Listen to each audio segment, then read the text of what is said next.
Some people make a lot of money during times of war, like the companies that sell weapons to the United States military. Really? Well, these companies were created during World War II, when we quickly needed a lot of weapons.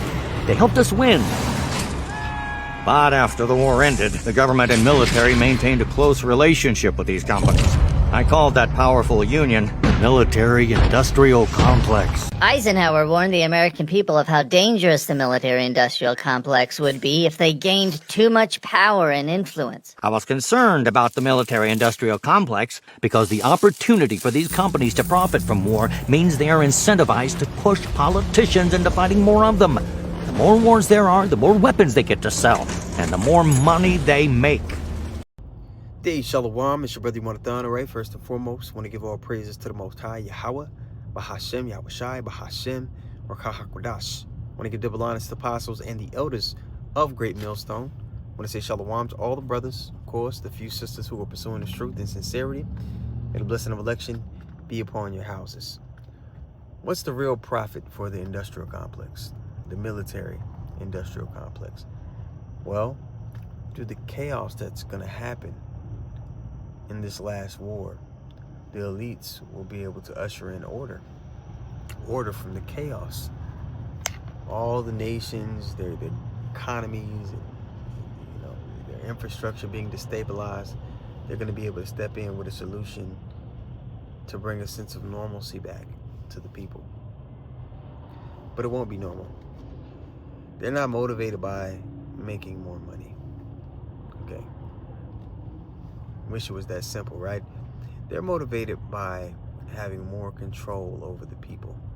They're motivated by manufacturing their own pseudo-blessing. Remember, Esau's blessing in Genesis is a temporary dominion. It's not everlasting. It's a knockoff version of what Jacob got. He's trying to get the blessing back. So in Isaiah 14th chapter, it talks about, how he wants to ascend above the stars, right? Go to talk about the dream that Joseph had. The stars will be the Israelites, right? And he wants to be like the Most High. Now, the Lord isn't going to let that happen. In fact, all the thoughts and plans that he has, the Lord put it in his heart to carry out for prophecy's sake anyway. But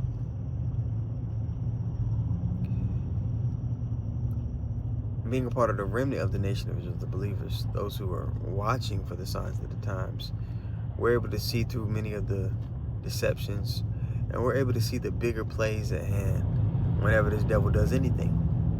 Okay?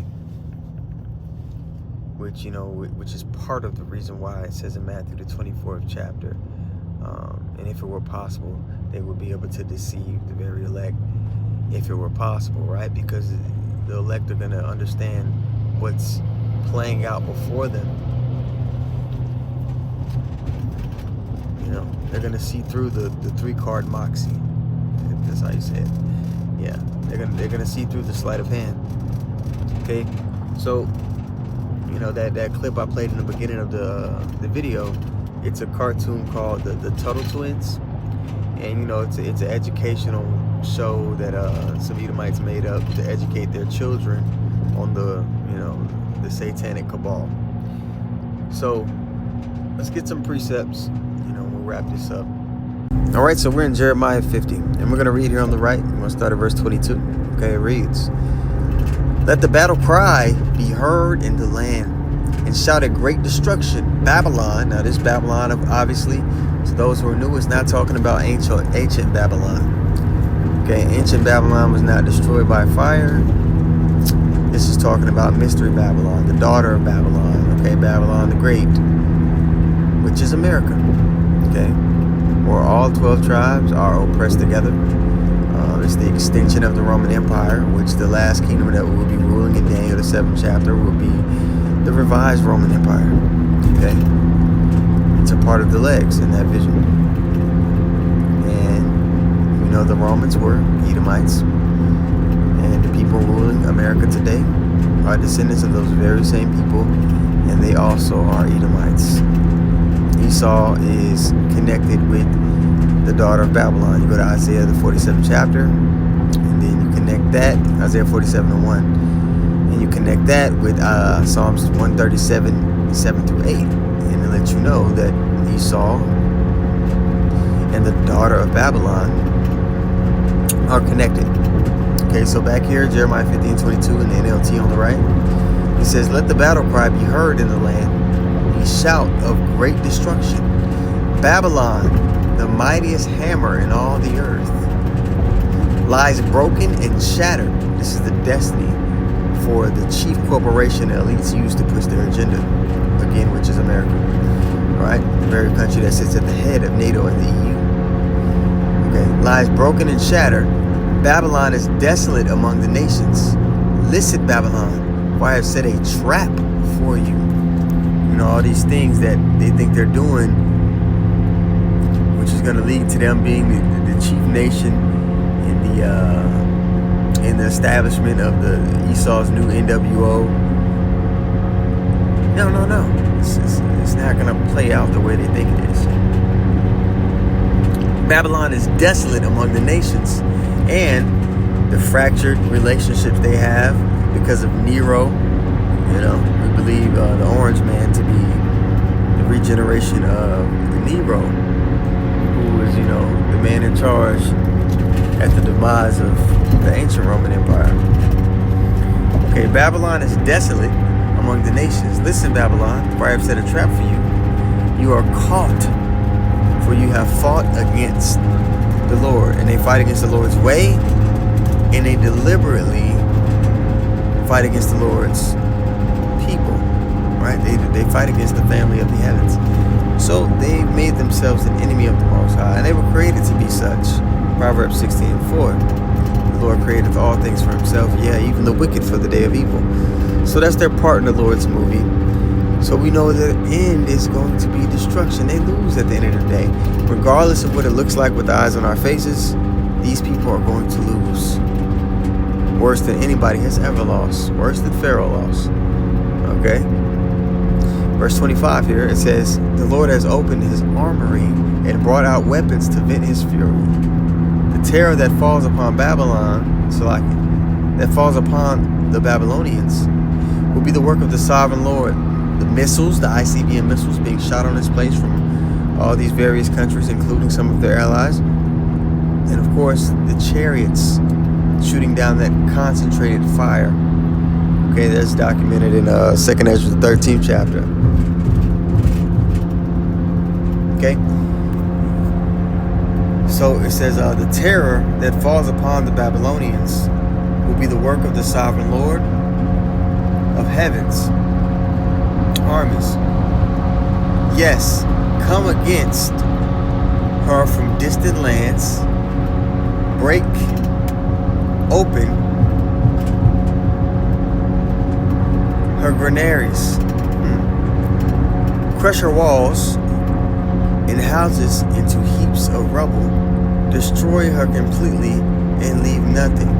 And it even talks about in Revelation how this place is going to be completely annihilated. Okay, it talks about the 10th part of the city fell. America's broken up into 10 zip codes, 10 zip code regions, and 10 different FEMA regions. So there in Revelation is illustrating the complete annihilation of this place. It's just going to be a memorial to all the nations of what happens to those people who oppose the Lord and his people. The same way Sodom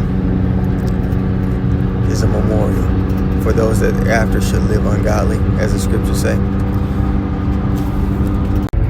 Yep, so this nation, they got a heavy judgment to play out, man, in regards to prophecy. And you know, we're looking forward to seeing it.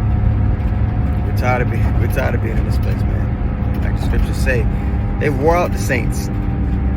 So you know, we're longing for the Lord to come back like yesterday. But you know, in patience we have to possess our souls. You know, the Lord's timing is perfect. You gotta trust in that. You gotta trust in Him. You know better than we know. So however long we gotta be here, we're gonna be here. And I'm okay with that. We're going to strive lawfully while we're here. But we're seeing the makings of this man's final act. You know how in a film you have act 1, act 2. His final scenes within the Lord's movie is coming up. So it's beautiful to see these prophecies, these telltale signs of this man's end. Okay? Military industrial complex. This is what it's clear who Esau is. There's one nation of people who find a way to perpetually make money and to benefit off of the suffering of our people.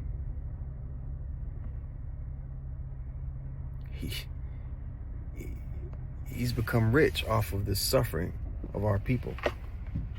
Even simple things like the credit score. If you know the history of why the credit score was even created, it was so that they could deny Jake loans and access to particular things within society to hold back their progress from building.